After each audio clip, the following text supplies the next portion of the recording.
Lombok. Pulau di Nusa Tenggara Barat yang dikenal dengan eksotisme alam dan budayanya. Dalam journey kali ini, saya ajak Anda menikmati keindahan kawasan Mandalika.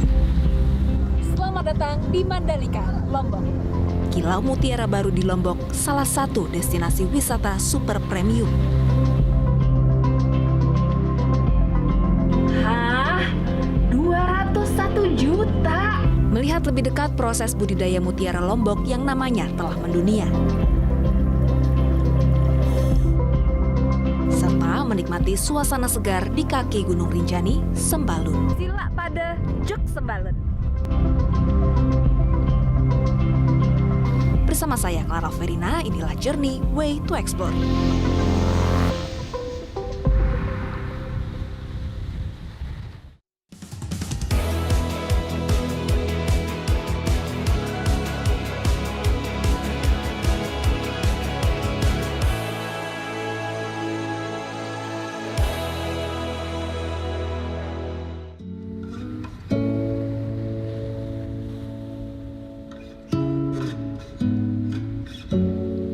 Lombok merupakan sebuah pulau di Nusa Tenggara Barat, Indonesia. Waktu tempuhnya hanya 1 jam 50 menit dari Jakarta menggunakan pesawat udara. Pulau dengan ibu kota Mataram ini dikenal dengan keindahan pulau-pulaunya yang memukau. Sebut saja Pulau Gili Trawangan, Gili Air, dan Gili Meno. 3 pulau yang keindahannya menjadi daya tarik wisatawan domestik maupun mancanegara. Namun tak hanya memiliki pulau eksotis, pulau utama Lombok sendiri juga menawarkan pesona berbeda dengan paket lengkap mulai dari keindahan pantai hingga gunung. Tak ayal, pemerintah Indonesia menaruh perhatian khusus terhadap pengembangan infrastruktur Lombok, khususnya di kawasan Mandalika, untuk menjadikan Mandalika sebagai destinasi super prioritas. Untuk mendorong Mandalika Lombok sebagai destinasi wisata premium, Kementerian Pekerjaan Umum dan Perumahan Rakyat Republik Indonesia terus meningkatkan kualitas layanan jalan pada kawasan strategis pariwisata nasional Mandalika. Salah satu dukungan diberikan adalah pembangunan jalan akses bypass Bandara Udara Internasional Lombok menuju ke SPN Mandalika. Pembangunan jalan akses bypass ini dilakukan sejak awal tahun 2020 dengan panjang 17 km yang terdiri dari 4 jalur, 2 jalur cepat dan 2 jalur lambat dengan lebar 50 meter. Jalan bypass ini memiliki tipikal desain overpass dan direncanakan siap pada akhir tahun 2020 yang nantinya akan mendukung pelaksanaan MotoGP di Mandalika pada tahun 2021. Sebelum pembangunan jalan ini, ada jalan existing antara lain ruas jalan Tanah Awu Sengkol sepanjang 5 km dan ruas jalan Sengkol menuju Kuta sejauh 10 km. Jika biasanya butuh waktu 40 menit dari bandara ke Mandalika, kini hanya butuh waktu 15 menit.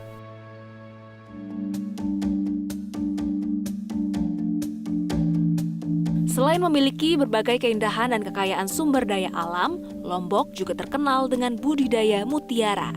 Tahukah Anda Lombok merupakan salah satu pulau penghasil mutiara terbaik di Indonesia, bahkan dunia? Salah satu pembudidaya mutiara di Lombok ada di Teluk Nare Lombok, Nusa Tenggara Barat. Teluk Nare berada dekat dengan kawasan populer di Lombok yakni Senggigi. Waktu tempuhnya hanya 20 menit dari Senggigi. Mutiara Lombok terdiri dari berbagai macam jenis warna, untuk harga pun bervariasi.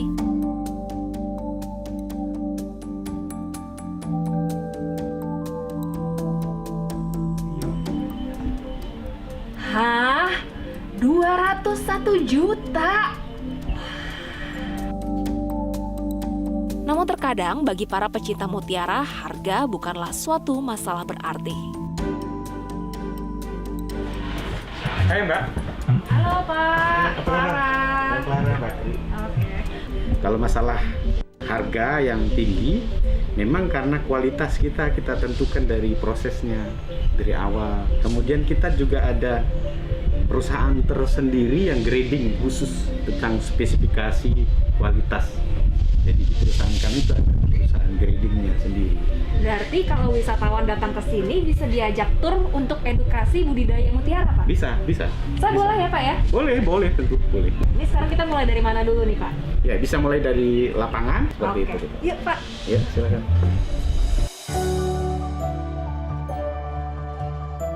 Nah, kalau biasanya kita diving melihat terumbu karang, kali ini kita diving melihat budidaya mutiara. Ada 3 metode budidaya mutiara. Budidaya mutiara di Teluk Nare, Lombok ini menggunakan metode long line atau garis panjang. Selain long line, ada pula metode rakit dan dasar laut. Satu garis dari ujung satu ke ujung berikutnya memiliki panjang 120 meter. Setiap gantungan ini diberi jarak 1 meter. Sehingga kurang lebih ada 120 gantungan di sepanjang garis. Namun dari kerang-kerang sebanyak ini, tidak semuanya mampu bertahan hingga menghasilkan mutiara yang cantik. Bayangkan, hanya 80% di antaranya yang mampu bertahan. Keberlangsungan kerang ini sangat bergantung pada faktor alam seperti kadar garam air laut, arus, pencemaran laut, dan predator. Sepanjang hidupnya, kerang hanya bisa menghasilkan mutiara sebanyak 3 kali.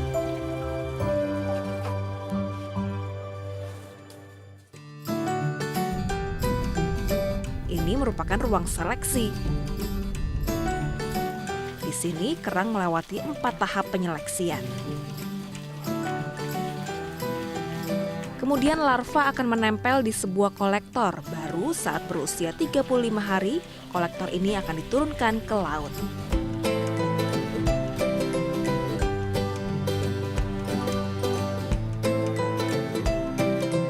Pertama-tama wisatawan diajak mengenal jenis karang penghasil mutiara. Kerang ini bernama Pinstada maxima. Ada yang jantan dan betina. Sperma dan sel telur dari kerang jantan dan kerang betina dimasukkan ke dalam satu tempat. Proses ini disebut spawning. Setelah proses spawning berlangsung kurang lebih 24 jam, hasil dari proses spawning ini akan menghasilkan bayi kerang atau larva kerang yang ditempatkan di satu wadah. Nantinya larva kerang ini akan dikontrol setiap hari dan diberi pakan pitoplankton. Proses penghasilan satu butir mutiara air laut di sini membutuhkan waktu 4 tahun. 2 tahun pertama adalah proses pembesaran karangnya saja, dan 2 tahun selanjutnya merupakan proses penanaman bibit mutiara. Di tahap ini kita dapat melihat secara langsung bagaimana mutiara diambil dari kerangnya setelah proses panen. Pada proses ini, wisatawan pun diberi kesempatan untuk mengambil mutiara langsung dari kerangnya loh. Mutiaranya ya Pak, ya kelihatan ya. Untuk mendapatkan hasil mutiara yang baik dan berkualitas, diperlukan proses yang panjang yang tidak mudah dan waktu tertentu agar hasilnya lebih maksimal. Ini saya ambil mutiaranya langsung dari dalam kerang. Ini inti mutiara yang dimasukkan, lalu setelah 2 tahun hasilnya sebesar ini, bahkan bisa lebih besar lagi. Wow! Jadi kalau ke Lombok, jangan lewatkan wisata tur budidaya mutiara. Berwisata sambil menambah wawasan pengetahuan kita pastinya akan sangat menyenangkan.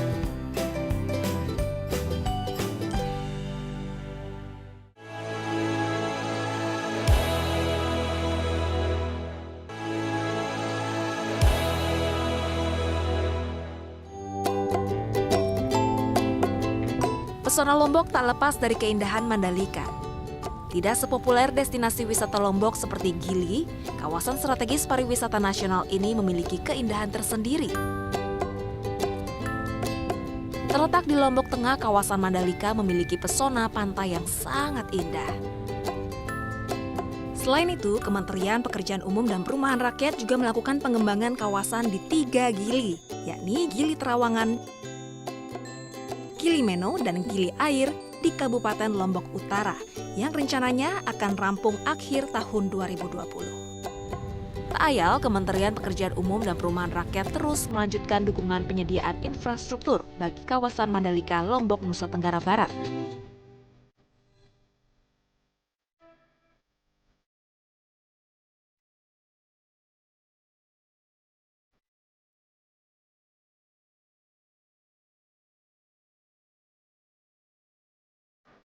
Selain pembangunan dan pengembangan jalan dari Bandar Udara Internasional Lombok menuju Mandalika, pada 2018 Kementerian PUPR juga telah melakukan penataan kawasan wisata di desa yang ada di Mandalika. Salah satunya Desa Kuta. Di antaranya dengan membangun landmark Desa Kuta dengan desain patung peselancar, pedestrian, ruang terbuka hijau, dan saluran drainase yang juga dibenahi.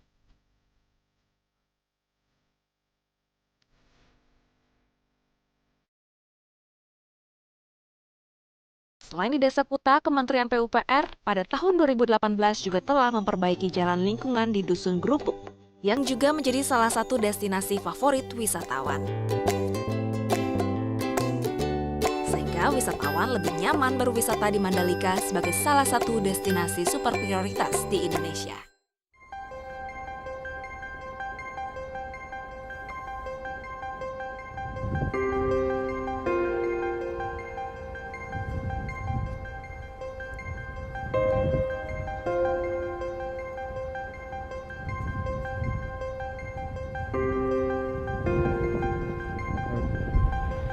Nama Mandalika tidak lepas dari keberadaan legenda Putri Mandalika. Nah, di belakang saya ini merupakan monumen Putri Mandalika. Patung ini menceritakan kisah seorang putri Mandalika yang berparas cantik dan diperebutkan oleh 3 lelaki dari 3 kerajaan berbeda. Menurut legenda, untuk menghindari perebutan, Putri Mandalika memilih untuk terjun ke laut. Masyarakat Sasak yakin bahwa Pantai Seger merupakan lokasi Putri Mandalika menenggelamkan diri. Hingga kini, legenda tersebut terus dilestarikan melalui Festival Bau Nyale. Ketika acara tahunan tersebut digelar, penduduk akan ramai berusaha menangkap cacing laut yang diyakini merupakan jelmaan Putri Mandalika.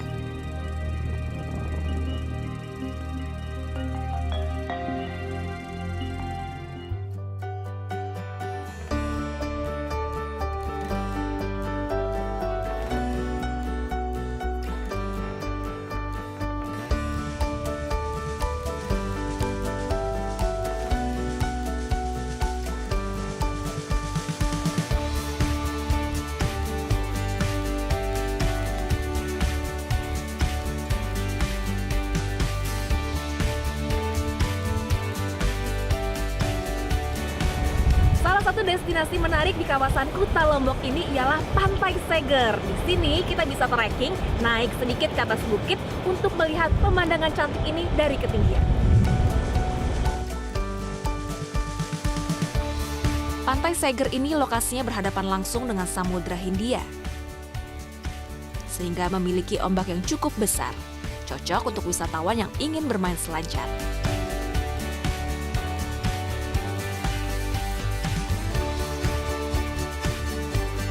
Tak jauh dari Pantai Seger atau hanya sekitar 2 km, ada pula Pantai Kuta Lombok. Ini nih salah satu primadona wisata di Lombok.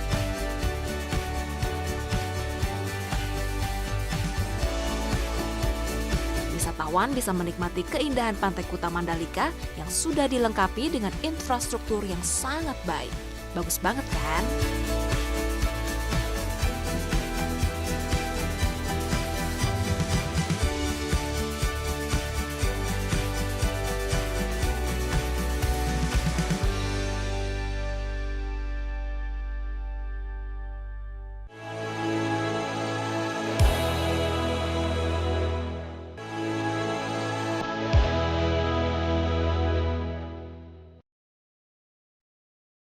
Lombok tak lepas dari keberadaan Gunung Rinjani, satu dari 7 gunung dengan puncak tertinggi di Indonesia dengan ketinggian mencapai 3.726 meter di atas permukaan laut. Karena keindahannya, Gunung Rinjani ditetapkan sebagai salah satu geopark dunia oleh UNESCO. Pesona Rinjani tak hanya berasal dari gunung itu sendiri. Kegagahannya juga ditopang oleh sepetak surga yang terletak tepat di kaki Rinjani. Sepetak surga tersebut bernama Sembalun.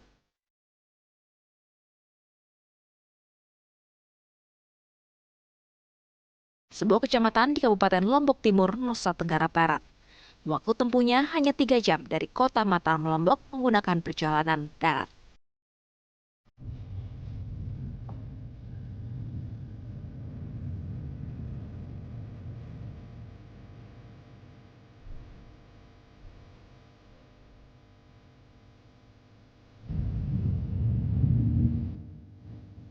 Saat ini saya berdiri di Bukit Selong. Cukup berjalan kaki sedikit, kita sudah bisa melihat pemandangan indah ini. Di depan saya ada Bukit Pergasingan dan hamparan sawah yang luas.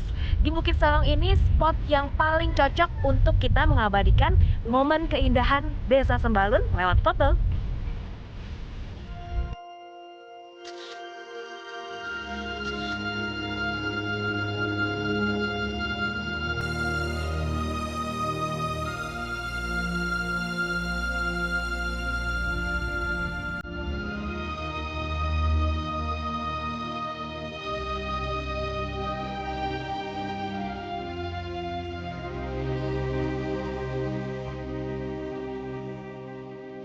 Berada di sebelah Bukit Selong ada Desa Adat Belek. Desa Adat Belek merupakan desa adat warisan leluhur yang menjadi salah satu destinasi wisatawan. Namun kondisinya kini masih terbengkalai pasca gempa yang terjadi 2 tahun lalu.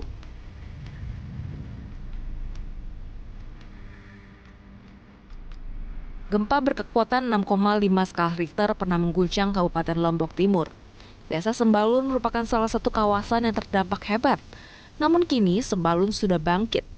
Meski demikian, jejak sejarah gempa masih bisa ditemui, salah satunya di Desa Adat Belek.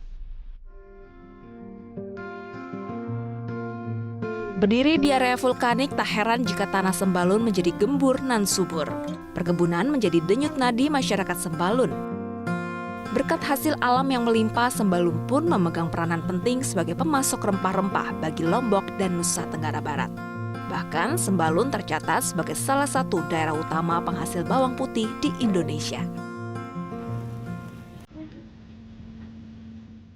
Jika berwisata ke Sembalun, wisatawan juga punya kesempatan untuk berkunjung ke kebun-kebun milik warga. Jangan salah, kebun ini memang sengaja dijadikan sebagai agrowisata, sehingga para wisatawan bisa merasakan langsung pengalaman bercocok tanam di Sembalun. Salah satu yang paling populer adalah wisata petik stroberi. Di sini, wisatawan bisa merasakan sensasi memetik buah stroberi langsung dari pohonnya. Sebelum petik stroberi, kita cuci tangan dulu.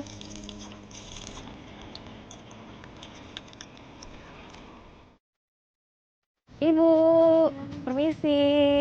Kalau mau petik stroberi sendiri, bisa? Bisa. Berapa ibu harganya? Satu orang masuk karcisnya 10.000. 10.000. Bisa nyicil. Pakai keranjang ya bu ya?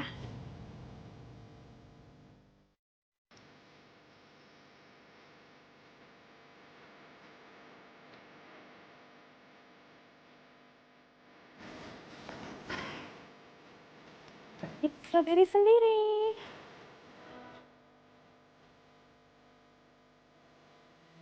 Buah stroberi di Sembalun ini biasa musim panennya di bulan Juli dan Agustus. Nah, pas banget nih pas saya datang ke sini, ini lagi musim panen. Nah, cara memetiknya, kita pilih buah stroberi yang sudah matang yang berwarna merah.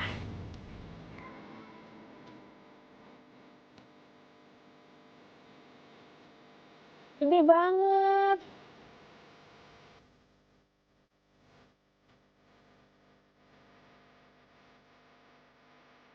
Soal rasa jangan ditanya. Selain manis, pastinya lebih enak karena hasil petik sendiri. Nah, sudah selesai. Ini hasil petikan saya. Tuh, banyak banget kan? Nanti tinggal ditimbang. Harganya per kilo Rp50.000 saja. Murah banget kan? Apalagi untuk ukuran stroberi yang besar-besar seperti ini. Kalau di Jakarta pasti harga per kilonya sudah ratusan ribu rupiah. Berada di ketinggian 800 hingga 1.200 meter di atas permukaan laut, tanah Sembalun juga cocok untuk tanaman jenis kopi baik Robusta maupun Arabica. Berada di Sembalun, saya pun tak mau melewatkan kesempatan ngopi. Kini, kedai ngopi di Sembalun semakin menjamur. Tak hanya menawarkan kopi, kedai kopi di Sembalun juga menawarkan pemandangan sempurna khas pegunungan.